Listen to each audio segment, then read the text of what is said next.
जय श्री हरि भक्तों, आज सुनिए सफला एकादशी व्रत की संपूर्ण कथा।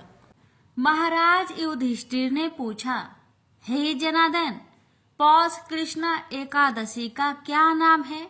उस दिन कौन से देवता का पूजन किया जाता है और उसकी क्या विधि है? कृपया मुझे बताएं। भक्त वत्सल भगवान श्री कृष्ण कहने लगे कि धर्मराज, मैं तुम्हारे स्नेह के कारण तुमसे कहता हूँ कि एकादशी व्रत के अतिरिक्त मैं अधिक से अधिक दक्षिणा पाने वाले यज्ञ से भी प्रसन्न नहीं होता। अतः इसे अत्यंत भक्ति और श्रद्धा से युक्त होकर करे। हे राजन, द्वादशी युक्त पौष कृष्ण एकादशी का महात्म्य तुम एकाग्रचित होकर सुनो। इस एकादशी का नाम सफला एकादशी है। इस एकादशी के देवता श्री नारायण हैं। विधि पूर्वक इस व्रत को करना चाहिए। जिस प्रकार नागों में शेषनाग, पंछियों में गरुड़, सब ग्रहों में चंद्रमा, यज्ञों में अश्वमेध और देवताओं में भगवान विष्णु श्रेष्ठ है, उसी तरह सब व्रतों में एकादशी का व्रत श्रेष्ठ है। जो मनुष्य सदैव एकादशी का व्रत करते हैं वे मुझे परम प्रिय है। अब मैं इस व्रत की विधि कहता हूँ। मेरी पूजा के लिए ऋतु के अनुकूल फल, नारियल, नींबू, नैवेद्य आदि 16 वस्तुओं का संग्रह करें। इस सामग्री से मेरी पूजा करने के बाद रात्रि जागरण करें। इस एकादशी के व्रत के समान यज्ञ, तीर्थ, दान, तप तथा और कोई दूसरा व्रत नहीं है। 5000 वर्ष तप करने से जो फल मिलता है उससे भी अधिक सफला एकादशी का व्रत करने से मिलता है।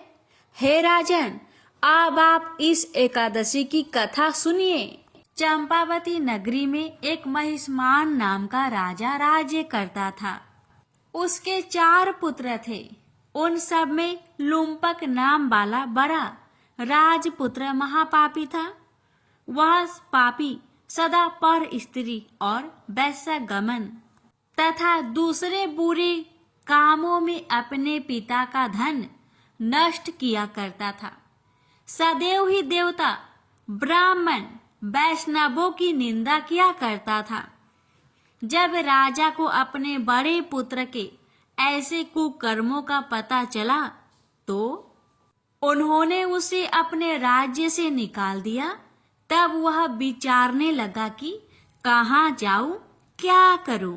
अंत में उसने चोरी करने का निश्चय किया। दिन में वह वन में रहता और रात्रि को अपने पिता की नगरी में चोरी करता तथा प्रजा को तंग करने और उन्हें मारने का कुकर्म करता। कुछ समय पश्चात सारी नगरी भयभीत हो गई। वह वन में रहकर पशु आदि को मारकर खाने लगा। नागरिक और राज्य के कर्मचारी उसे पकड़ लेते किंतु राजा के भय से छोड़ देते। वन में एक अति प्राचीन विशाल पीपल का वृक्ष था। जो लोग उसकी भगवान के समान पूजा करते थे। उसी वृक्ष के नीचे वह महापापी लुम्पक रहता था। इस वन को लोग देवताओं की कीड़ा स्थली मानते थे। कुछ समय पश्चात पौष कृष्ण की दशमी के दिन वह वस्त्रहीन होने के कारण शीत के चलते सारी रात्रि सो नहीं सका। उसके हाथ पैर अकड़ गए। सूर्योदय होते होते वह मूर्छित हो गया। दूसरे दिन एकादशी को मध्या के समय सूर्य की गर्मी पाकर उसकी मूर्छा दूर हुई। गिरता पड़ता वह भोजन की तलाश में निकला। पशुओं को मारने में वह समर्थ नहीं था, अतः पैरों के नीचे गिरे हुए फल उठाकर वापस उसी पीपल वृक्ष के नीचे आ गया। उस समय तक भगवान सूर्य अस्त हो चुके थे। वृक्ष के नीचे फल रखकर कहने लगा, हे भगवान, अब आपके ही अर्पण है ये फल, आप ही तृप्त हो जाइए। उस रात्रि को दुख के कारण रात्रि को भी नींद नहीं आई। उसके इस उपवास और जागरण से भगवान अत्यंत प्रसन्न हो गए और उसके सारे पाप नष्ट हो गए। दूसरे दिन प्रातः एक अति सुंदर घोड़ा अनेक सुंदर वस्तुओं से सजा हुआ उसके सामने आकर खड़ा हो गया। उसी समय आकाशवाणी हुई कि हे राजपुत्र, श्री नारायण की कृपा से तेरे पाप नष्ट हो गए। अब तू अपने पिता के पास जाकर राज्य प्राप्त कर। ऐसी वाणी सुनकर वह अत्यंत प्रसन्न हुआ और दिव्य वस्त्र धारण करके भगवान आपकी जय हो कहकर अपने पिता के पास गया। उसके पिता ने प्रसन्न होकर उसे समस्त राज्य का भार सौंप दिया और वन का रास्ता लिया। अब लुम्पक शास्त्र अनुसार राज्य करने लगा। उसके स्त्री पुत्र आदि सारा कुटुंब भगवान नारायण का परम भक्त हो गया। वृद्ध होने पर वह भी अपने पुत्र को राज्य का भार सौंपकर वन में तपस्या करने चला गया और अंत समय में वैकुंठ को प्राप्त हुआ। अतः जो मनुष्य इस परम पवित्र सफला एकादशी का व्रत करता है उसे अंत में मुक्ति मिलती है। जो नहीं करते वे पूंछ और सींगों से रहित पशुओं के समान है। इस सफला एकादशी के महात्म्य को पढ़ने से अथवा श्रवण करने से मनुष्य को अश्वमेध यज्ञ का फल मिलता है। प्रेम से बोलिए जय श्री हरि।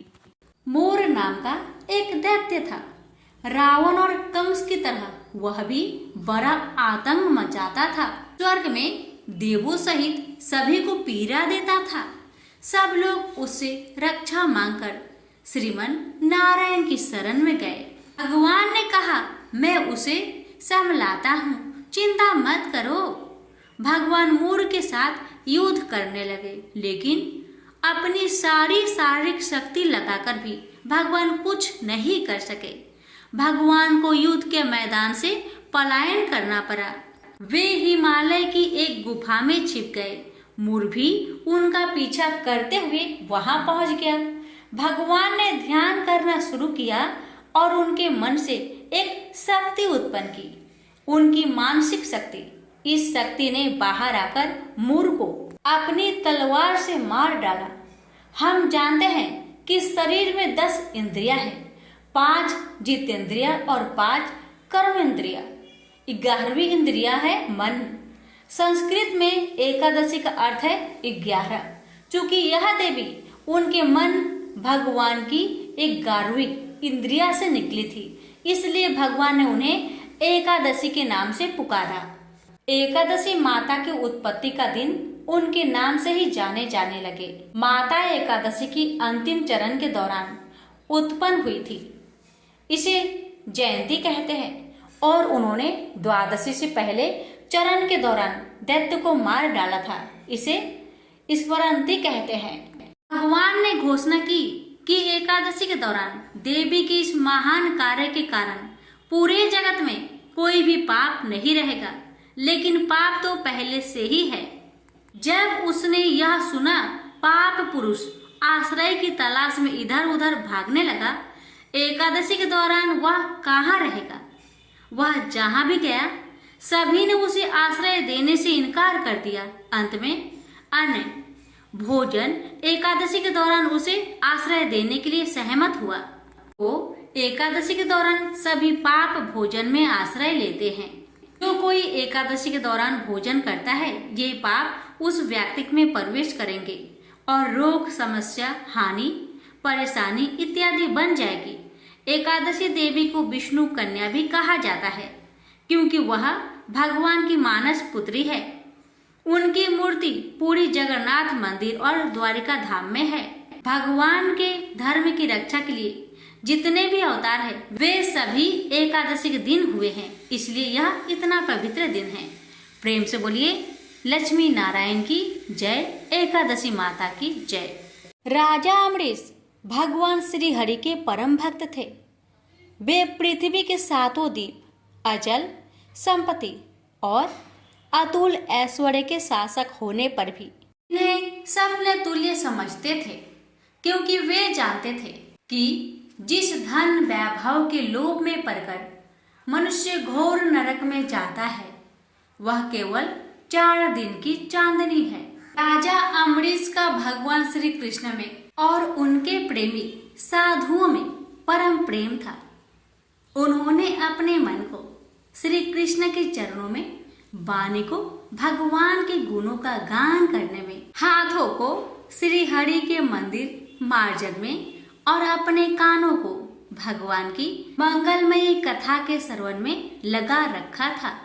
उन्होंने अपने नेत्रों को श्री हरि के विग्रह व मंदिरों के दर्शन में, नासिका को उनके चरण कमलों पर चढ़ी श्रीमती तुलसी की दिव्य गंध में और जीवा को भगवान के प्रति अर्पित नैवेद्य प्रसाद में संलग्न कर दिया था।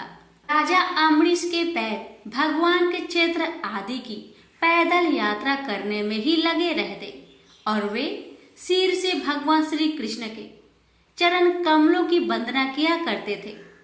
इस प्रकार उन्होंने अपने सारे कर्म यज्ञ पुरुष इंद्रियातीत भगवान के प्रति उन्हें सर्वोत्तम एवं सर्वरूप समझकर समर्पित कर दिए थे और भागवत भक्त ब्राह्मणों की आज्ञा अनुसार वे इस पृथ्वी का शासक करते थे। उन्होंने बड़ी बड़ी दक्षिणा वाले अनेकों अश्वमेध यज्ञ करके यज्ञाधिपति भगवान की आराधना की थी। उनकी प्रजा महात्माओं के द्वारा गाए हुए भगवान के उत्तम चरित्रों का बहुत सम्मान करती, किसी समय बड़े प्रेम से श्रवण करती और किसी समय उनका गान करती। इस प्रकार उनके राज्य के मनुष्य देवताओं के अत्यंत प्यारे स्वर्ग की भी इच्छा नहीं करते।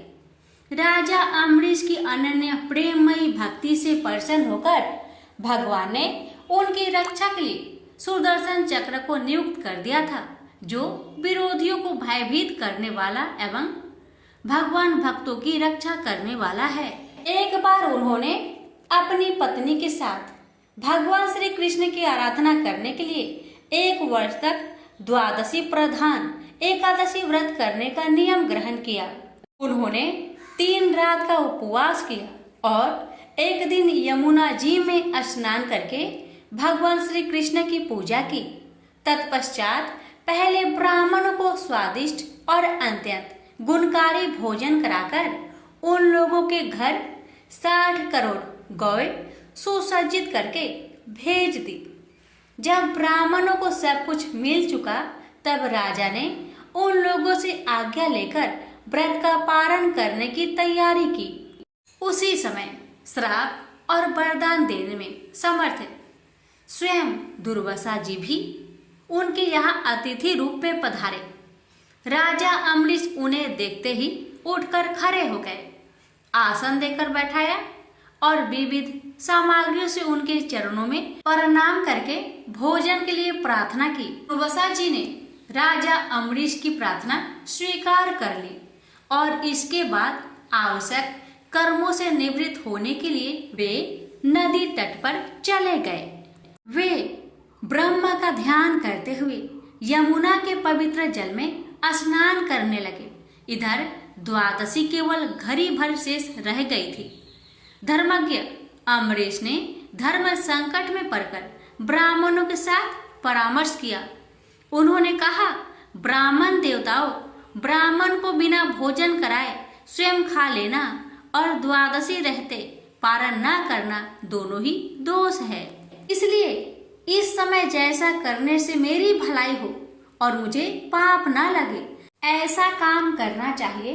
तब ब्राह्मणों के साथ विचार करके उन्होंने कहा, ब्राह्मणों, श्रुतियों में ऐसा कहा गया है कि जल पी लेना भोजन करना भी है, नहीं भी करना है। इसलिए इस समय केवल जल से पारण किए लेता हूँ। ऐसा निश्चय करके मन ही मन भगवान का चिंतन करते हुए राजश्री अम्बरीश ने जल पी लिया और फिर दुर्वासा जी के आने की राह देखने लगे। दुर्वासा जी आवश्यक कर्मों से निवृत्त होकर यमुना तट से लौट आए। जब राजा ने आगे बढ़कर उनका अभिनंदन किया तब उन्होंने अनुमान से ही समझ लिया कि राजा ने पारण कर लिया है। उस समय दुर्वासा जी बहुत भूखे थे। वे क्रोध से थर थर कांपने लगे। उन्होंने हाथ जोड़कर खड़े अम्बरीश से डट कर कहा, आओ देखो तो सही, यह कितना क्रूर है। यह धन के मद में मतवाला हो रहा है। भगवान की भक्ति तो इसे छू तक नहीं गई और यह अपने को बड़ा समर्थ मानता है। आज इसने धर्म का उल्लंघन करके बड़ा अन्याय किया है। मैं इसका अतिथि होकर आया हूँ, किंतु फिर भी मुझे खिलाए बिना ही इसने खा लिया। अच्छा देख, तुझे अभी इसका फल चखाता हूँ। यो कहते कहते वे क्रोध से जल उठे। उन्होंने अपनी एक जटा उखाड़ी और उससे अम्बरीश को मार डालने के लिए एक कृत्या राक्षसी उत्पन्न की। वह आग के समान जलती हुई हाथ में तलवार लेकर राजा अम्बरीश पर टूट पड़ी। परम पुरुष परमात्मा ने अपने सेवक की रक्षा के लिए पहले से ही सुदर्शन चक्र को नियुक्त कर रखा था। जैसे आग क्रोध से गुर्राते हुए सांप को भस्म कर देती है, वैसे ही चक्र ने दुर्वासा जी की कृत्या को जलाकर ढेर कर दिया। जब दुर्वासा जी ने देखा कि मेरी बनाई हुई कृत्या तो जल रही है और चक्र मेरी ओर आ रहा है, तब वे भयभीत हो अपने प्राण बचाने के लिए जी छोड़कर एकाएक भाग निकले। जैसे ऊंची ऊंची लपटों वाला दवानल सांप के पीछे दौड़ता है, वैसे ही भगवान का चक्र तो मेरे पीछे लग गया है। तब दुर्वासा जी दिशा, आकाश, पृथ्वी, अतल, बीतल आदि नीचे के लोक, समुद्र, लोकपाल और उनके द्वारा सुरक्षित लोक एवं स्वर्ग तक में गए। परंतु जहां जहां वे गए वहीं वहीं उन्होंने असहा तेज वाले सुदर्शन चक्र को अपने पीछे लगा देखा। जब उन्हें कहीं भी कोई रक्षक न मिला तब वे तो डर गए। अपने प्राण बचाने के लिए वे देव शिरोमणि ब्रह्मा जी के पास गए और बोले, ब्रह्मा जी आप स्वयंभू हैं, भगवान के इस तेजमयी चक्र से मेरी रक्षा कीजिए। ब्रह्मा जी ने कहा, दुर्वासा जी मैं शंकर जी, दक्ष, भृगु आदि, प्रजापति, भूतेश्वर आदि सब जिनके बनाए नियमों में बंधे हैं तथा जिनकी आज्ञा सिरोधार्य करके हम लोग संसार का हित करते हैं, उनके भक्त के द्रोही को बचाने में हम समर्थ नहीं है। जब ब्रह्मा जी ने इस प्रकार दुर्वासा को निराश कर दिया तब भगवान के चक्र से संतप्त होकर वे कैलाशवासी भगवान शंकर की शरण में गए। शंकर जी ने कहा, दुर्वासा जी जिनसे पैदा हुए अनेकों ब्रह्मांडों में हमारे जैसे हजारों चक्र काटते हैं, यह चक्र उन्हीं विश्वेश्वर का शस्त्र है। यह हम लोगों के लिए असह है। तुम उन्हीं की शरण में जाओ, वे भगवान ही तुम्हारा मंगल करेंगे। निराश होकर दुर्वासा जी श्री हरि भगवान के परम धाम बैकुंठ की तरफ में भागे।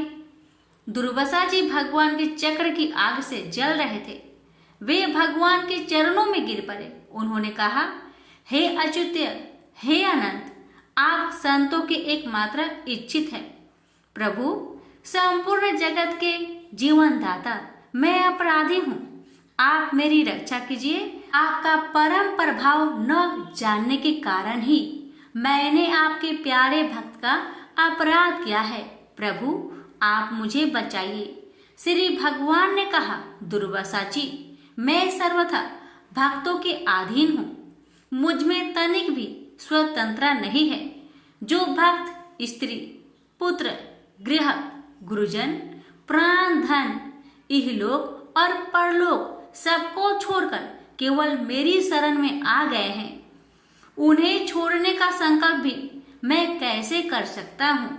इसमें संदेह नहीं कि ब्राह्मणों के लिए तपस्या और विद्या परम कल्याण के साधन है, परंतु यदि ब्राह्मण उद्दंड और अन्यायी हो जाए तो वे ही दोनों उल्टा फल देने लगते हैं। दुर्वासा जी सुनिए, मैं आपको एक उपाय बताता हूँ जिसका अनिष्ट करने से आपको इस विपत्ति में आना पड़ा है। आप उसी के पास जाइए, उनसे क्षमा मांगिए, तब आपको शांति मिलेगी। सुदर्शन चक्र की ज्वाला से जलते हुए दुर्वासा लौटकर राजा अम्बरीश के पास आए और उन्होंने अत्यंत दुखी होकर राजा के पैर पकड़ लिए। दुर्वासा जी की यह चेष्टा देखकर और उनके चरण पकड़ने से लज्जित होकर राजा अम्बरीश भगवान के चक्र की स्तुति करने लगे। अम्बरीश ने कहा, प्रभु सुदर्शन, आप अग्नि स्वरूप है, भगवान के प्यारे, हजार दांत वाले चक्र देवा, मैं आपको नमस्कार करता हूँ। समस्त अस्त्र शस्त्रों को नष्ट कर देने वाले एवं पृथ्वी के रक्षक, आप इन ब्राह्मण की रक्षा कीजिए। आप कृपा करके हमारे कुल के भाग्योदय के लिए दुर्वासा जी का कल्याण कीजिए। हमारे ऊपर यह आपका महान अनुग्रह होगा। यदि मैंने कुछ भी दान किया हो या किया हो अथवा अपने धर्म का पालन किया हो, यदि हमारे वंश के लोग ब्राह्मणों को ही अपना आराध्य देव समझते रहे हो तो दुर्वासा जी की जलन मिट जाए। भगवान समस्त गुणों के एकमात्र आश्रय स्थल है। यदि मैंने समस्त प्राणियों की आत्मा के रूप में उन्हें देखा हो और वे मुझ पर प्रसन्न हो तो दुर्वासा जी का हृदय की सारी जलन मिट जाए। अब राजा अम्बरीश ने दुर्वासा जी को सब ओर से जलाने वाले भगवान के सुदर्शन चक्र की इस प्रकार स्तुति की। तब उनका प्रार्थना से चक्र शांत हो गया। जब दुर्वासा चक्र की आग से मुक्त हो गए और उनका चित्त स्वस्थ हो गया, तब वे राजा अम्बरीश को अनेकानेक उत्तम आशीर्वाद देते हुए उनकी प्रशंसा करने लगे। दुर्वासा जी ने कहा, धन्य है, आज मैंने भगवान के प्रेमी भक्त का महत्व देखा। राजन, मैंने आपका अपराध किया, फिर भी आप मेरे लिए मंगल कामना ही कर रहे हैं। महाराज अम्बरीश, आपका हृदय करुणा भाव से परिपूर्ण है। आपने मेरे ऊपर महान अनुग्रह किया। अहो, आपने मेरे अपराध भुलाकर मेरी रक्षा की है। जब से दुर्वासा जी चक्र से जीवन रक्षा के लिए भाग रहे थे, तब से राजा अम्बरीश ने भोजन नहीं किया था। वे दुर्वासा जी के लौटने की राह देख रहे थे। अब उन्होंने दुर्वासा जी के चरण पकड़ लिए और उन्हें प्रसन्न करके विधि पूर्वक भोजन कराया। दुर्वासा जी ने बहुत ही संतुष्ट होकर राजा अम्बरीश के गुणों की प्रशंसा की और उनके बाद उनसे अनुमति लेकर आकाश मार्ग से प्रस्थान किया। जब सुदर्शन चक्र से भयभीत होकर दुर्वासा जी भाग रहे थे, तब से लेकर उनके लौटने तक 1 वर्ष का समय बीत गया था। इतने दिनों तक राजा अम्बरीश उनके दर्शन की आकांक्षा से केवल जल पीकर रहे। दुर्वासा जी के जाने के बाद उनके भोजन से बचे हुए अत्यंत पवित्र अन्न को राजा ने सपरिवार ग्रहण किया। कुछ वर्ष बीतने पर राजा अम्बरीश ने अपने ही समान भक्त पुत्र पर राज्य का भार छोड़ दिया और स्वयं वन में चले गए। वहां वे बड़ी धीरता के साथ आत्म स्वरूप भगवान में अपना मन लगाकर गुणों के प्रवाह रूपी संसार से मुक्त हो गए। प्रेम से बोलिए लक्ष्मी नारायण की जय। बहुत समय पहले की बात है। एक गांव में एक ननद भाभी रहा करती थी। ननद अभी कंवारी थी। उस परिवार में ननद, भाभी और भाई, इन तीनों के अलावा और कोई भी नहीं रहता था। भाभी तो कभी कोई पूजा पाठ करती ही नहीं थी और ननद हर रोज तुलसी माता की पूजा किया करती थी, उनकी बड़ी सेवा करती थी। बिना तुलसी पूजन के ननद कभी भोजन नहीं करती थी। ननद का पूजा पाठ देख के भाभी को बहुत क्रोध आता था। कभी कभी भाभी तो अपनी ननद से ऐसे भी कह देती थी कि जब तुम्हारा विवाह होगा ना तो मैं तुम्हें और बराती को तुलसी ही खाने दूंगी और दहेज में ये ही दूंगी। इसी तरह समय निकलने लगा, दिन बीतने लगी। अब तो ननद भी बड़ी हो गई थी। भाई ने अपने बहन के लिए एक अच्छा घर और बर ढूंढा। अब तो बहन की शादी पक्की हो गई। बहन की शादी वाले दिन भाभी ने क्या किया, बारातियों के सामने तुलसी का गमला फोड़कर रख दिया। लेकिन ननद की सच्ची भक्ति और श्रद्धा से तुलसी माता बहुत प्रसन्न थी। इसी कारण से तुलसी माता की कृपा से तुलसी का गमला स्वादिष्ट व्यंजन में बदल गया। ये चमत्कार देखकर भाभी बहुत आश्चर्यचकित हो गई। लेकिन फिर भी उसका आदत नहीं गया। उसने फिर क्या किया, अपने ननद को गहने के बदले में तुलसी की मंजरी पहना दी। लेकिन तुलसी माता की कृपा से वह मंजरी भी सोने के आभूषण में बदल गए। ये देखकर भी भाभी बहुत हैरान हुई, मगर फिर भी अपनी करतूत करनी न बंद किया। उसने फिर वस्त्रों के स्थान पर तुलसी का जनेऊ रख दिया। लेकिन तुलसी माता की कृपा से वह तुलसी का जनेऊ रेशमी और सुंदर वस्त्र में बदल गया। ननद की भाभी बहुत पापिन थी, इसलिए तुलसी माता की महिमा को न जान सकी। भाई ने अपने बहन को बड़े प्यार और आदर के साथ विदा किया। बहन ससुराल में गई। ससुराल वाले उसके दहेज आदि के बारे में बहुत बड़ाई करने लगे। जब ये बात भाभी को मालूम हुई तो उसे बड़ा आश्चर्य हुआ और तुलसी जी की पूजा का महत्व उसको समझ में आ गया। भाभी की एक लड़की थी। अब भाभी सोचने लगी, क्यों ना मैं भी अपनी बेटी को तुलसी माता की पूजा करने को कहूँ। अब तो भाभी अपनी लड़की से कहने लगी कि तू भी तुलसी माता की सेवा कर, तुझे भी बुआ की तरह फल मिलेगा। पर लड़की अपनी माँ के जैसी ही थी, उसे तुलसी की सेवा में मन नहीं लगता था। भाभी की लड़की हर रोज सुबह स्नान करके ऊपर के मन से अपनी माँ की बात रखने के लिए तुलसी माता की पूजा कर लिया करती थी, मगर मन उसका पूजा में कभी नहीं लगा। इसी तरह समय बीतते गया। इस बार भाभी ने खुद अच्छा घर और वर देखकर अपनी बेटी का विवाह तय किया। और जब विवाह का समय आया तो भाभी ने सोचा, जैसा व्यवहार मैंने अपनी ननद के साथ किया वैसा ही व्यवहार मैं अपनी बेटी के साथ करूंगी, क्योंकि मैंने जो ननद के साथ व्यवहार किया उसी व्यवहार के कारण ननद को इतनी इज्जत मिली थी। क्यों ना मैं भी अपनी लड़की के साथ वैसा ही व्यवहार करूं। अब जैसे ही बाराती वाले आए, भाभी ने तुलसी जी का गमला को फोड़कर बाराती के सामने रख दिया। परंतु इस बार मिट्टी मिट्टी ही रही। मंजरी व पत्ते भी अपने पूर्व रूप में ही रहे तथा जनेऊ भी जनेऊ ही रहा। सभी बाराती भाभी की बुराई करने लगे। ससुराल में भी लड़की की और उसकी माँ की बहुत बुराई हो रही थी। भाभी को अपनी ननद से बहुत जलन होता था। इस कारण भाभी अपनी ननद को बहुत कम ही घर पर बुलाया करती थी। पर भाई अपने बहन को बहुत मानता था। भाई ने एक दिन सोचा, बहन की शादी किए हुए बहुत साल हो गए, क्यों ना मैं अपने बहन से मिलकर आऊं, उसके ससुराल जाऊं। अब भाई ने अपनी इच्छा अपनी पत्नी को बताया। पत्नी से कहा, कुछ सौगात ले जाने के लिए कुछ दो। बहन का घर जाऊंगा, खाली हाथ कैसे जाऊं, कुछ हो तो मुझे दो।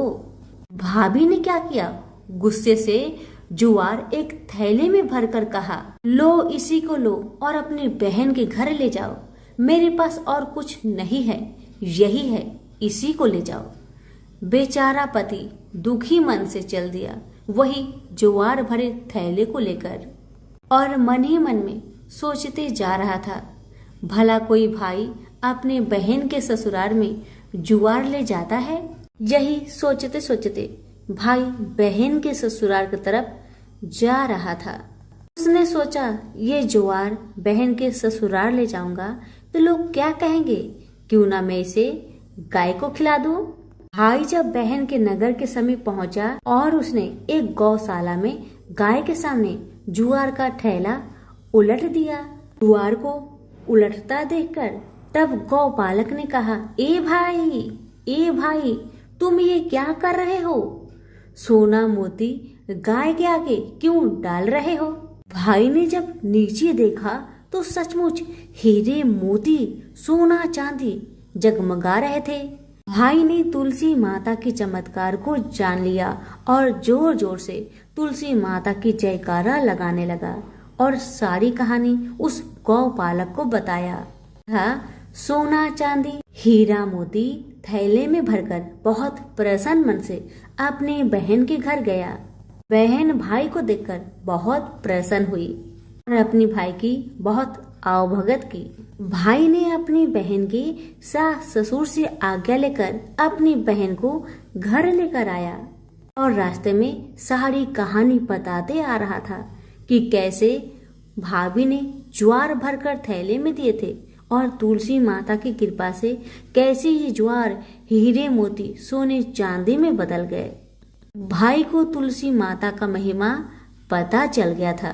अब भाई और बहन घर आकर अपनी भाभी को सारी कहानी बताते हैं और तुलसी माता की महत्व को समझाते हैं और पूजन करने का फल उसे भी बताते हैं। अब तो भाई और भाभी और उसकी बेटी तीनों जन मिलकर हर दिन तुलसी माता का पूजन किया करते थे और तुलसी माता भी उनके पूजन से प्रसन्न होकर उनके घर में अन्न धन के भंडार भर दिए और भाभी की बेटी को भी अच्छा घर और वर मिला। तो सभी मिलकर बोलिए, तुलसी मैया की जय हो। एक बार भगवान नारायण बैकुंठ लोक में सोए हुए थे। उन्होंने सपने में देखा कि करोड़ों चंद्रमाओं की कांति वाले त्रिशूल डमरूधारी स्वर्ण भरण भूषित सूर्येंद्र बंदित सिद्धि सेवित त्रिलोचन भगवान शिव प्रेम और आनंदातिरिक्त से उन्मत्त होकर उनके सामने नृत्य कर रहे हैं। उन्हें देखकर भगवान विष्णु हर्ष से गदगद हो उठे और अचानक उठकर बैठ गए। कुछ देर तक ध्यानस्थ बैठे रहे। उन्हें इस प्रकार बैठे देखकर श्री लक्ष्मी जी पूछने लगी, भगवान आपके इस प्रकार अचानक निद्रा से उठकर बैठने का क्या कारण है? भगवान ने कुछ देर तक उनके इस प्रश्न का कोई उत्तर नहीं दिया और आनंद में निमग्न चुपचाप बैठे रहे। कुछ देर बाद हर्षित होते हुए बोले, देवी मैंने अभी सपने में भगवान श्री महेश्वर का दर्शन किया है। उनकी छवि ऐसी अपूर्व आनंदमयी एवं मनोहर थी कि देखते ही बनती थी। मालूम होता है कि शंकर ने मुझे स्मरण किया है। अहो भाग्य, चलो कैलाश में चलकर हम लोग महादेव के दर्शन करें। ऐसा विचार कर दोनों कैलाश की ओर चल दिए। भगवान शिव के दर्शन के लिए कैलाश मार्ग पर आधी दूर गए होंगे कि देखते हैं भगवान शंकर स्वयं गिरिजा के साथ उनकी ओर चले आ रहे हैं। अब भगवान के आनंद का तो ठिकाना ही नहीं रहा, मानो घर बैठे निधि मिल गई। पास आते ही दोनों परस्पर बड़े प्रेम से मिले। ऐसा लगा मानो प्रेम और आनंद का समुद्र उमड़ पड़ा। एक दूसरे को देखकर दोनों ने नेत्रों से आनंद आंसू बहने लगे और शरीर पुलकायमान हो गया। दोनों ही एक दूसरे से लिपटे हुए कुछ देर मुखबख्त खड़े रहे।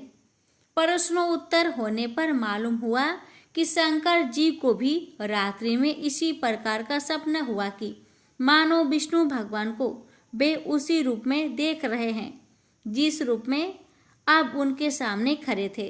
दोनों के सपने का वृत्तांत से अवगत होने के बाद दोनों एक दूसरे को अपने निवास ले जाने का आग्रह करने लगे। नारायण ने कहा कि बैकुंठ चलो और भोलेनाथ कहने लगे कि कैलाश की ओर प्रस्थान किया जाए। दोनों के आग्रह में इतना अलौकिक प्रेम था कि यह निर्णय करना कठिन हो गया कि कहाँ चला जाए। इतने में ही क्या देखते हैं कि बिना बजाते हरिगुण गाते नारद जी कहीं से आ निकले। बस फिर क्या था, लगे दोनों उनसे निर्णय कराने कि कहाँ चला जाए। बेचारे नारद जी तो स्वयं परेशान थे उस अलौकिक मिलन को देखकर। वे तो स्वयं अपनी शुद्ध बुद्ध भूल गए और लगे मस्त होकर दोनों का गुणगान करने। अब निर्णय कौन करे। अंत में यह तय हुआ कि भगवती उमा जो कह दे वही ठीक है। भगवती उमा पहले तो कुछ देर चुप रही, अंत में वे दोनों की ओर मुख करते हुए बोली, हे नाथ, हे नारायण, आप लोग के निश्चल अनन्य एवं अलौकिक प्रेम को देखकर तो यही समझ आता है कि आपके निवास अलग अलग नहीं है। जो कैलाश है वही बैकुंठ है और जो बैकुंठ है वही कैलाश है। केवल नाम में ही भेद है। यही नहीं, मुझे तो ऐसा प्रतीत होता है कि आपकी आत्मा भी एक ही है, केवल शरीर देखने में दो है। और तो और मुझे तो स्पष्ट लग रहा है कि आपकी भार्याएं भी एक ही हैं। जो मैं हूँ वही लक्ष्मी है और जो लक्ष्मी है वही मैं हूँ।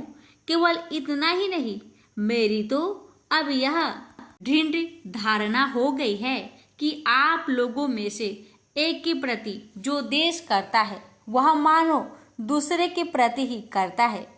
एक की जो पूजा करता है वह मानो दूसरे की भी पूजा करता है। मैं तो तय समझती हूँ कि आप दोनों में जो भेद मानता है उसका चिरकाल तक घोर पतन होता है। मैं देखती हूँ कि आप मुझे इस प्रसंग में अपना मध्य स्थल बनाकर मानो मेरी प्रवचना कर रहे हैं, मुझे असमंजस में डाल रहे हैं, मुझे भुला रहे हैं। अब मेरी यह प्रार्थना है कि आप लोग दोनों ही अपने अपने लोक को पधारिए। श्री विष्णु यह समझे कि हम शिव रूप में बैकुंठ जा रहे हैं और महेश्वर यह माने कि हम विष्णु रूप में कैलाश गमन कर रहे हैं।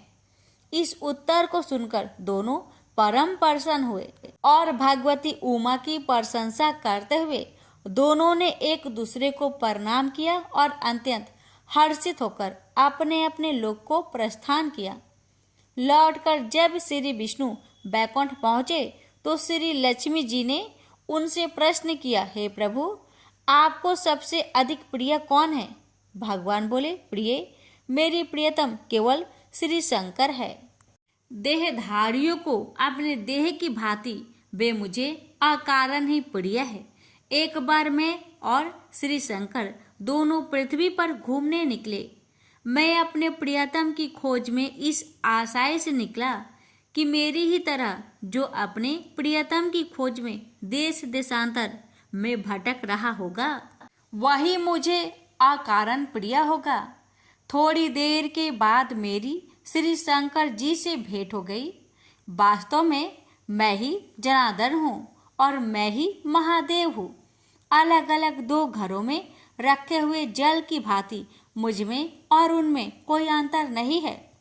शंकर जी के अतिरिक्त शिव की चर्चा करने वाला शिव भक्त भी मुझे अत्यंत प्रिय है। इसके विपरीत जो शिव की पूजा नहीं करते वे मुझे कदापि प्रिय नहीं हो सकते। इस तरह जो शिव की पूजा करता है वह बैकुंठवासी विष्णु को भी स्वीकार है और जो श्री विष्णु की वंदना करता है वह त्रिपुरारी को भी मान लेता है। प्रेम से बोलिए हर हर महादेव। माता पार्वती की जय। लक्ष्मीपति विष्णु भगवान की जय।